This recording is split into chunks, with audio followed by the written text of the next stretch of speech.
deaths of innocent Stateline women over the past year and a half by suspects trying to get away from police. So when we heard that a nearby city was having some success with a brand new, more restrictive police chase policy, we decided to investigate. Eyewitness News reporter Philip Reed has this exclusive Eyewitness News report. Karen Schaefer, Michelle Parker, Karen Williams, 3 innocent Stateline women killed by speeding cars, fleeing after being spotted by police. Parker and Williams both killed during active police chases. Williams' car hit in Cherry Valley by suspected armed robbers during a pursuit from Boone County. Parker killed by a suspected drunk driver being pursued by Winnebago County Sheriff's deputies.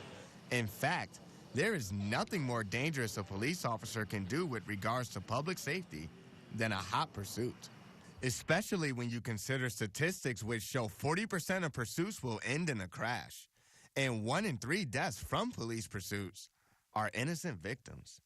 That's why when the question becomes whether to chase or not to chase, more departments are choosing not to chase.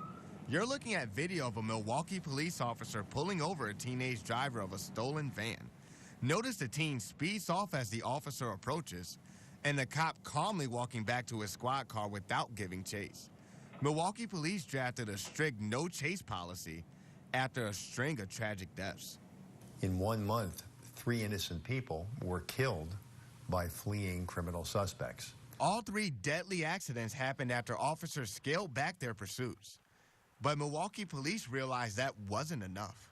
We realized the issue wasn't even whether or not the officer was conducting the pursuit safely or indeed even terminating it.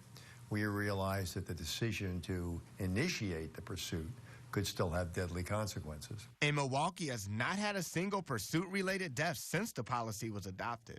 I filed Freedom of Information requests with the Boone County and Winnebago County Sheriff's Offices and Rockford Police to see what their policies allow, and found out that all 3 departments place the right to pursue at the discretion of the officers involved. Initially, the deputy has to make the decision to begin the pursuit.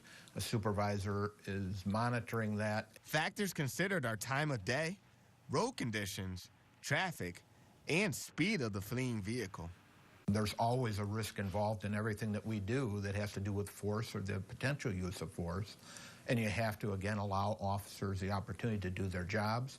State Representative John Cabello spent 17 years as an officer for the Rockford Police Department. He says some criminals need to be apprehended by any means necessary. We have to be pragmatic about it. We have to make sure that we understand that there are some people that need to be captured, and they need to be captured right away. And they need to be captured at almost any cost because what are they going to do next? The officers are usually 99.9% going to make the right decision. But did Winnebago County Sheriff's deputies make the right decision when they pursued Dennis Mikos? Mikos sped away after being stopped for DWI, deputies in hot pursuit, when he crashed into and killed Michelle Parker. And as this video shows, pursuing drunk drivers can be especially dangerous since officers already know that they are impaired. Watch as Milwaukee County Sheriff's deputies get into a serious crash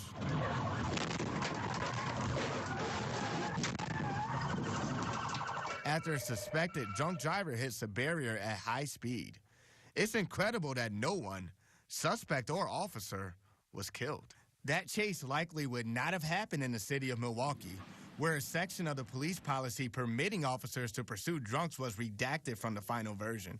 Officials realizing the danger of pursuing drunk drivers wasn't worth the risk to public safety. And they're not alone. The Winnebago County Sheriff's Department last made changes to their pursuit policy in 2010, which added banning deputies from chasing traffic offenders. And that included drunk drivers. But that policy did not prevent deputies from pursuing Mikos for DWI. Whether it was initiate a pursuit of a drunk driver or fire their firearm, maybe in a situation that our policy may say there is something else that you don't do, but there may be reasons that a reasonable person sitting in that deputy's shoes would have done the same thing. Distler calls the choice to pursue a double-edged sword, but pursuing dangerous criminals can actually save more lives in the long run. It's easy for you to say we should have a no-chase policy, but in reality, there are times when I feel that to be a police agency out there doing the job that the citizens expect us to do, occasionally we have to initiate pursuits. Chief Flynn doesn't disagree, but also believes good law enforcement should include discouraging pursuits. Just this year, there was a significant increase in stolen cars. We did not change our policy. And we operated under the assumption that this dramatic increase in car theft was probably being committed by a finite number of people that we needed to identify and apprehend. But not pursue. That's Philip Reed reporting, and all of the local pursuits that Eyewitness News looked at were determined to be justified by police policies. The question is whether those policies should be made more restrictive to better protect innocent lives. Well, turning to other news this morning.